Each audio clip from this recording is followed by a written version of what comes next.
Brewers Log September 22nd, 2024. So this afternoon at Mead Days at my local brew shop, uh, Bark, uh, uh, Bacchus and Barleycorn, I think is the correct name. Um, we had Mead Day, so I took in some of my stuff to make it. I actually changed up one of my recipes for it, and this is what I ended up making. One is my Three Flowers mead, the other is a Mountain Dew mead. The difference with the Mountain Dew mead, this time I made it with 2 pounds of Cooper's honey, but it is still using the EC 1118 since I found that's worked fairly well. So that's what I'm trying to do with that one this time.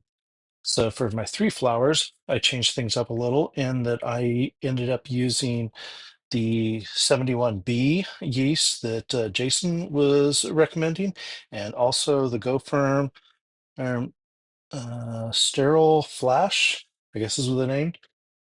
So mix this up in some water there with a little bit of honey to get it going. And once the bloom hit, poured it into the jug.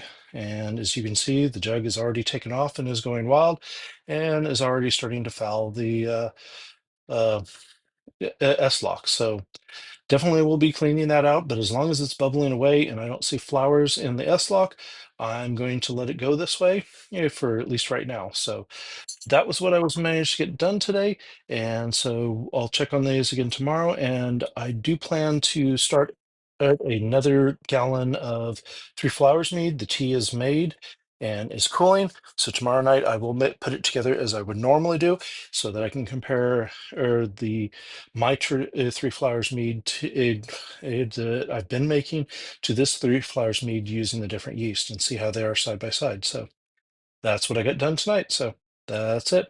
Good night.